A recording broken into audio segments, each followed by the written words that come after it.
Flat से बहुत ज़्यादा बदबू आ रही थी। जो आसपास के जो पड़ोसी थे, जो रहने वाले लोग थे, वो भी परेशान हो जाते हैं और एक दूसरे के घरों में जाते हैं, दरवाज़ा खटखटाते हैं कि बदबू कहीं आपके यहाँ से तो नहीं आ रही है।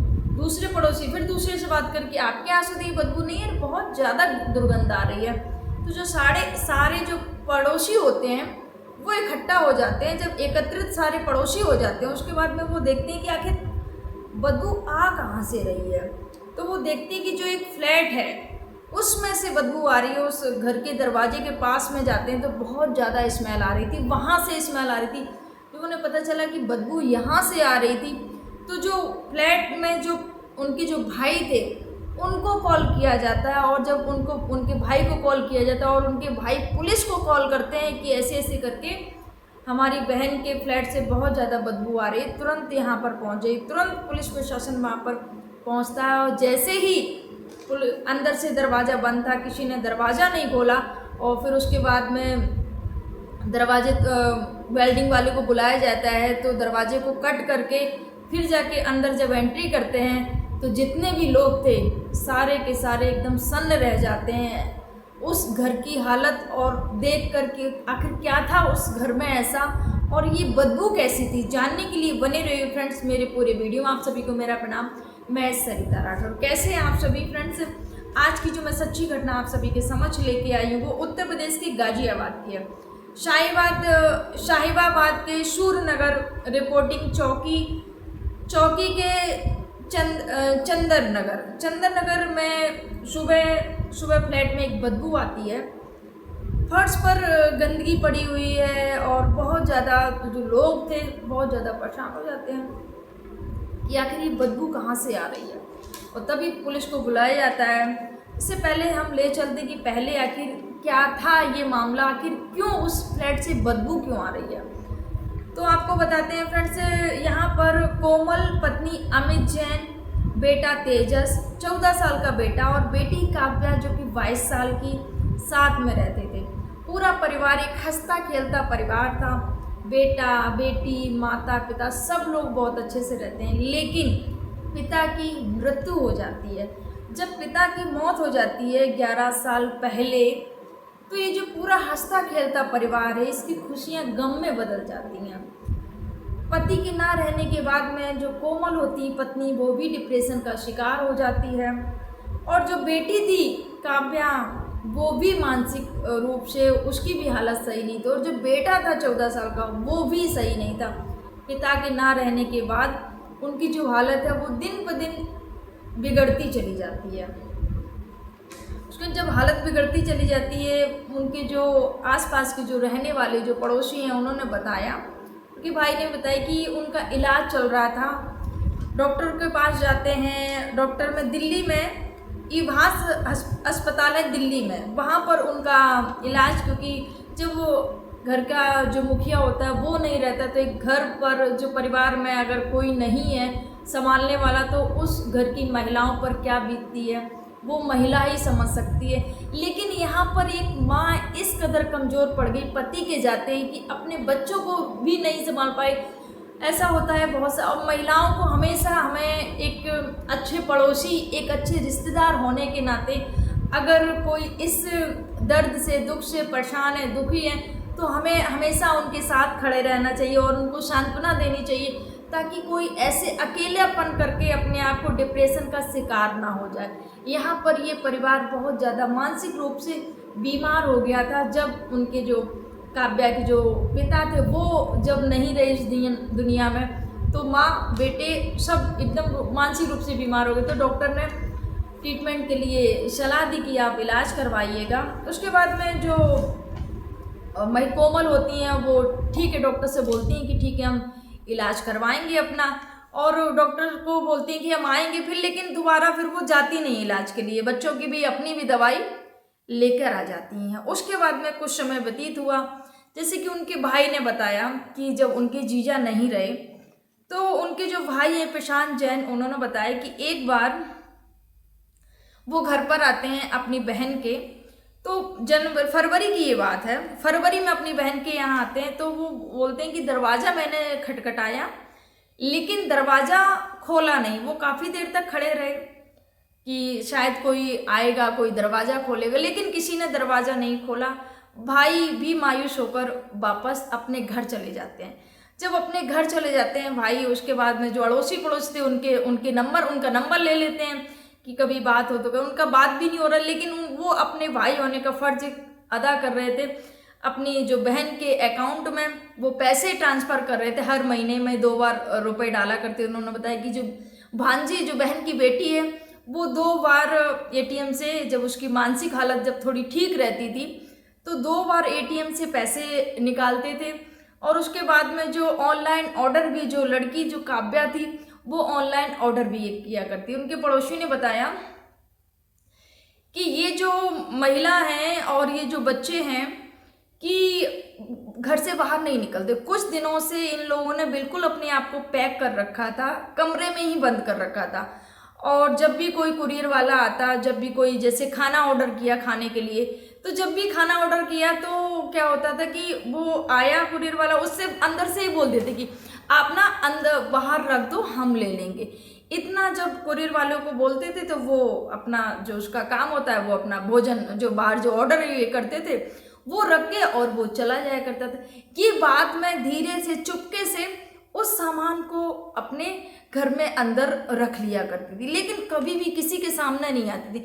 पड़ोसियों ने बताया कि बहुत दिन से इन्होंने अपने जो जैसे दरवाज़ा खुलता है, पड़ोसी रहते हैं कि घर में साफ़ सफाई होती है, तो पड़ोसियों ने बताया कि बहुत दिन से घर में कोई साफ़ सफाई भी नहीं हो रही थी। किसी को भी 3 सदस्य रहते थे। बेटा जो था तेजस, जो कि 14 साल का, काव्या 22 साल की, जो पत्नी कोमल वो भी, तो तीनों लोग एक साथ में रहते थे, लेकिन कोई भी घर से बाहर नहीं निकल रहा था।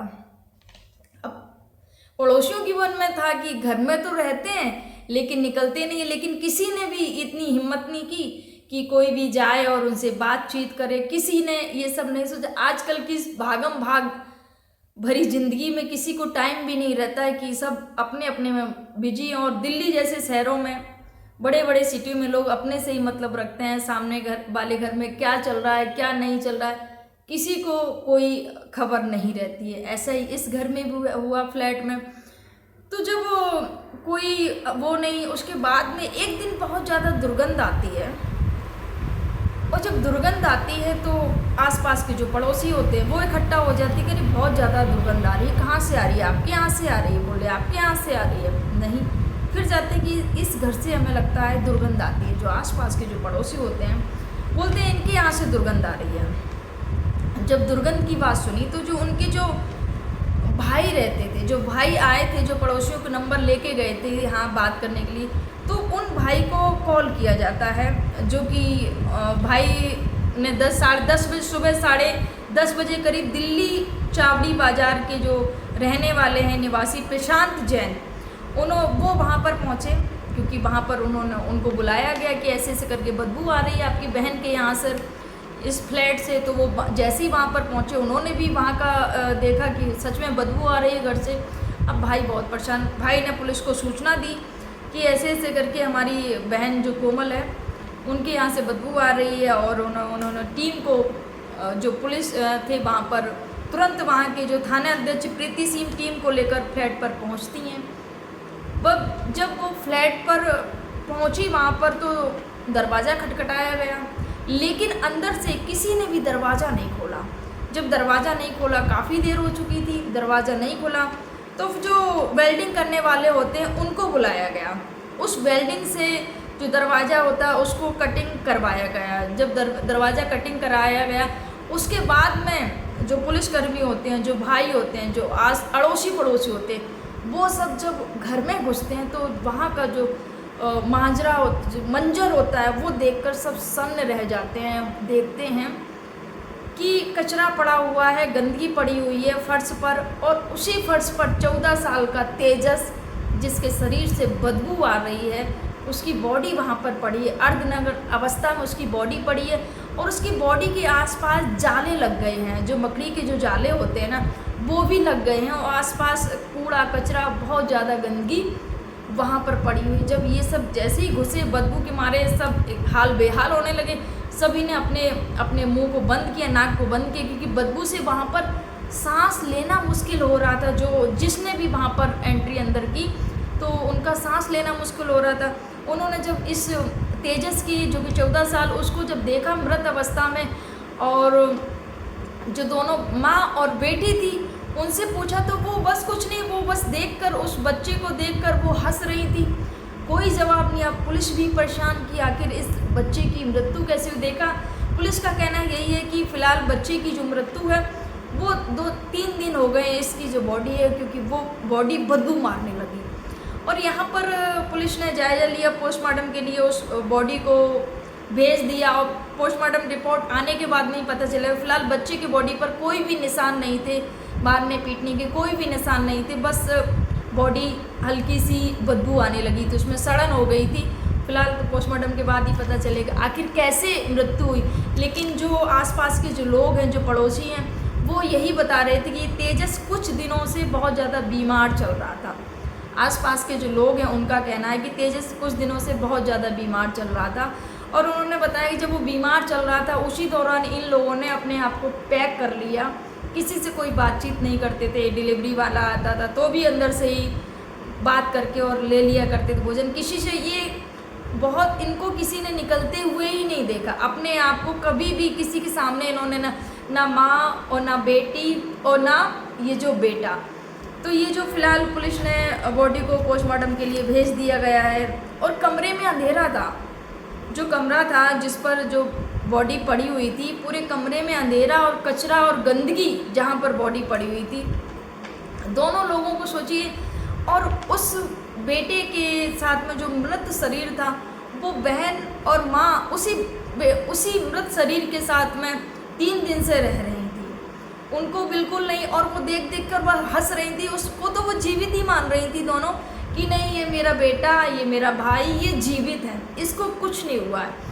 वो ऐसा मान रही थी और हंस रही थी कि अरे वो कुछ नहीं, वो तो ऐसा, उनको उनके फेस पर ऐसा आभास नहीं था कि इसको कुछ हुआ है, क्योंकि उनकी जो मानसिक स्थिति थी वो बिल्कुल सही नहीं थी। यहाँ पर जो पुलिस ने बताया कि 3 दिन पहले इनकी शायद तेजस की जो मौत हुई है, उनका जो मानसिक संतुलन ठीक नहीं है। वहाँ पर कोई भी साक्ष्य, पुलिस को जो खास जो साक्ष्य होते हैं वो फ़िलहाल कोई भी साक्ष्य नहीं वहाँ से बरामद हुए, ना ही मिले हैं। उनके भाई का कहना है कि उनकी जो बहन को वो रुपए ट्रांसफ़र किया करते थे महीने में 2 बार, वो सब उनकी जो बेटी थी वो निकाला करती जब उसकी मानसिक स्थिति सही रहा करती थी। और फ़िलहाल भाई ने सरकार से मांग की कि उनकी जो बहन का जो ट्रीटमेंट है वो हो सही से, क्योंकि मानसिक रूप से दोनों, बहन और जो बेटी है काव्या 22 साल की, वो उसकी मानसिक हालत सही नहीं। फ़िलहाल तो इनका इलाज चल रहा था और पता नहीं क्या हुआ क्या नहीं हुआ अचानक से, और जो बेटा था वो बीमार। सोचिए फ्रेंड्स, इस भागम भाग भरी ज़िंदगी में ये जो महिला और जो बेटी और जो बेटा अपने आप को इस कदर कैद कर लिया था कि बच्चा नहीं रहा। अगर शायद मिलते, एक दूसरे से बात करते, या अड़ोसी पड़ोसी जैसे कि भाई आए थे मिलने के लिए, और भाई से अगर कोई पड़ोसी बताते कॉल करके कि आपका भांजा बहुत दिन से बीमार चल रहा है, दरवाज़ा भी नहीं खोल रहे, शायद कुछ हेल्प हो पाती। और जैसे कि भाई भी आए थे, दरवाज़ा नहीं खोला।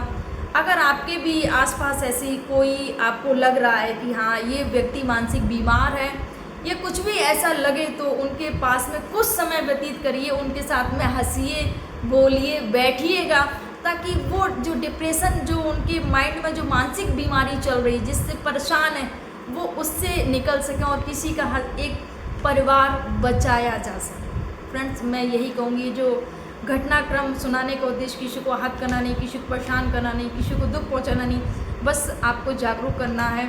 और अपने आसपास अगर कोई ऐसा है तो उसको नज़रअंदाज मत करिए कि अरे ये तो मानसिक बीमार है। कुछ लोग क्या करते हैं कि दूरी बना लेते हैं, अरे नहीं नहीं इनसे दूर रहो, ये ठीक नहीं है, ये मानसिक बीमार है। नहीं, आखिर कोई बात किसी के दिमाग में चल रही है तो आपका फ़र्ज बनता है उसके अंदर की बात। मानसिक बीमार क्यों होता है व्यक्ति? जब उसके दिमाग में कोई ना कोई बात चल रही होती है, घर कर जाती है और वो निकल नहीं पाती है, वो अंदर ही अंदर व्यक्ति घुटने लगता है, परेशान होने लगता है। अगर व्यक्ति अपने मन की बात किसी को कह सके, कोई सच्चा दोस्त मिले या कोई भी सच्ची सखी सहेली कोई भी मिले, जिससे अपने मन की बात कह सके, तो वो इंसान कभी भी मानसिक बीमार नहीं हो सकता है, क्योंकि उसके मन में दिलो दिमाग में जो चल रहा है वो सामने वाले से बोल रहा है, वो कह सकता है खुले मन से।